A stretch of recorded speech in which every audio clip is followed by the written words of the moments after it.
A psychic predicts 2013 will be a good year for the country. Rach Marquez reports. As 2013 begins, many predictions have been made by different psychics. Good feng shui analysis for the year of the water snake shows that 2013 will bring forth lots of great and new opportunities. In the country, however, retail businesses such as malls have been predicted to flop this year, while food cart businesses and beauty-related industries were seen to bloom. Wala, babaksak ang mga mall.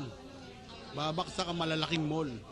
Itong mga taon na to, hindi na uso ang mall. Baksakan na ng baksakan yan lang. Mga side lang, mga side pagkain lang eh. At saka kung tatanungin natin magmula sa sapatos, sa damit, sa lahat, wala na yan, lahat yan, wala. Pero yung pampaganda, number 1 pa din.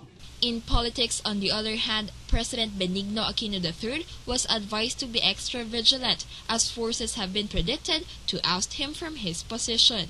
Ito na ang pinakamatinding panahon na dapat mag-ingat ang ating Pangulong Noynoy sapagkat yung power manggagaling din sa loob at saka sa labas para tanggalin siya.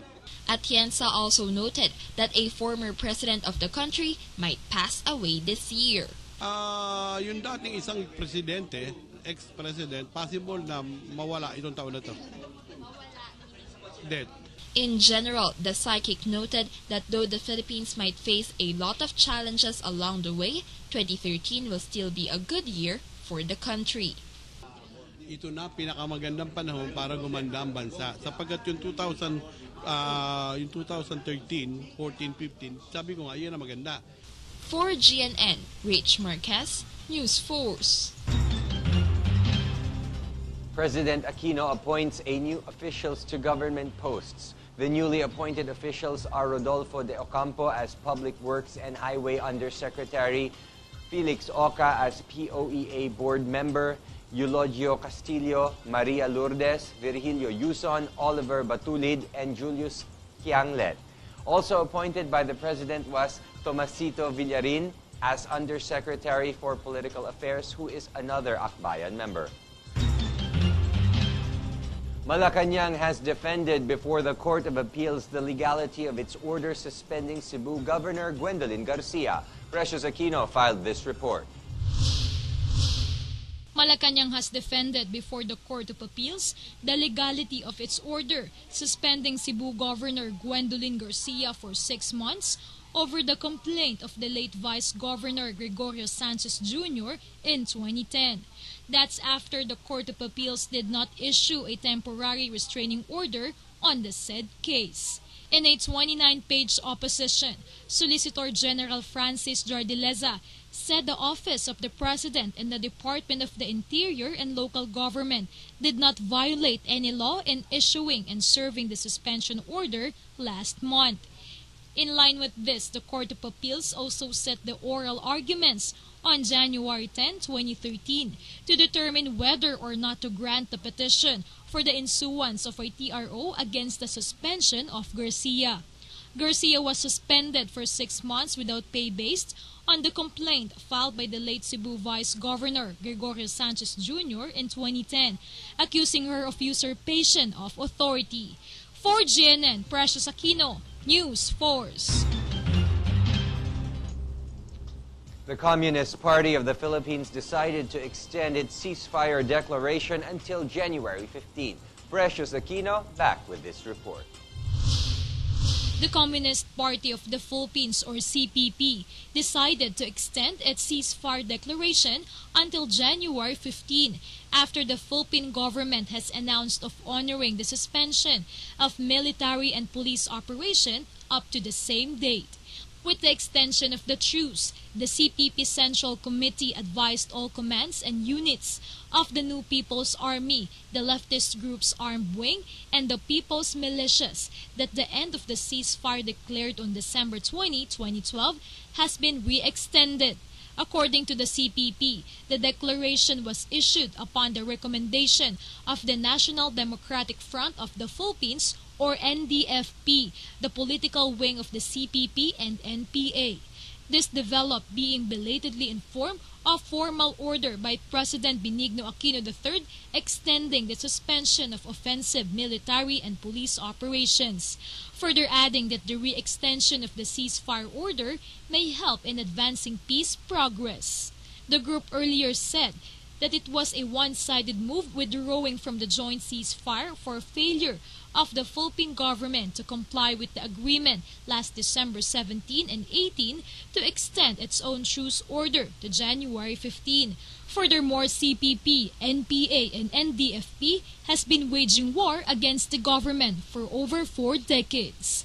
For GNN, Precious Aquino, News Force.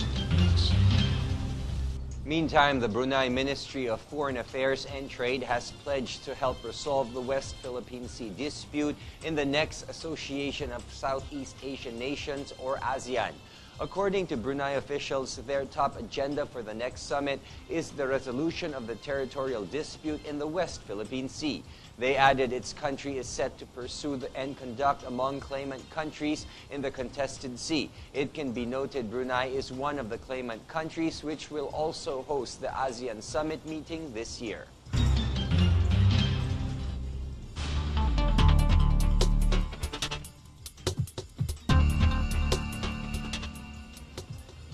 President Barack Obama has signed the Fiscal Cliff Bill, or the American Taxpayer Relief Act of 2012, into law on Wednesday.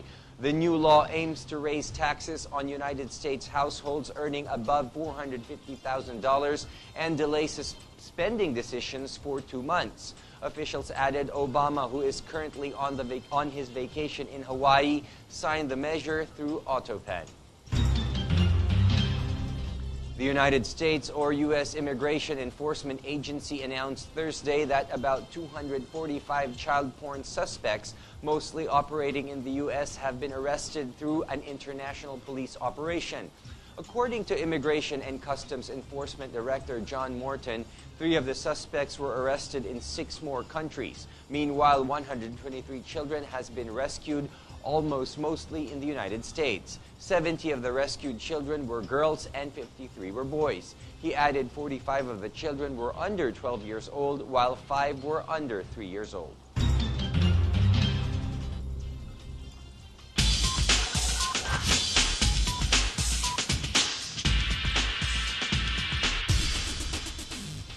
Pop musician Kevin Jonas has revealed his domestic life with wife Danielle Delesa in the reality show E! Program. Jonas recently shared part of his home life with his wife and announced that it was initially daunting. The eldest sibling of the pop trio Jonas Brothers married the former hairdresser in 2009. Singing rage Patti Page has died last New Year's Day at the age of 85.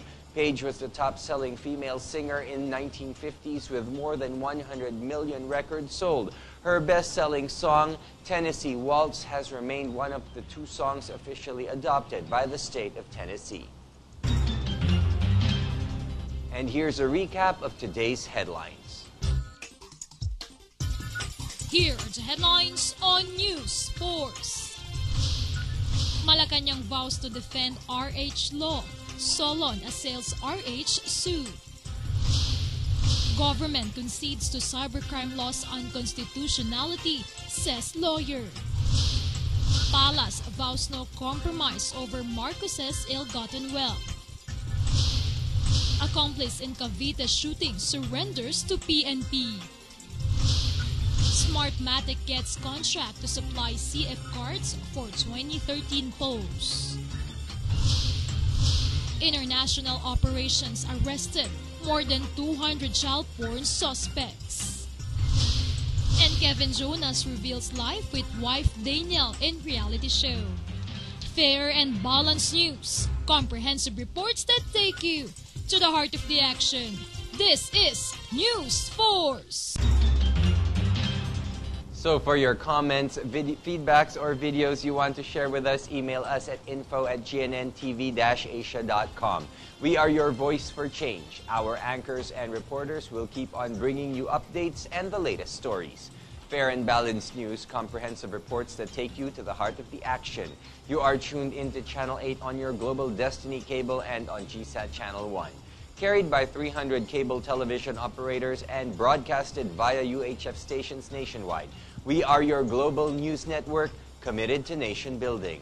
I'm William Theo, and this is News Force.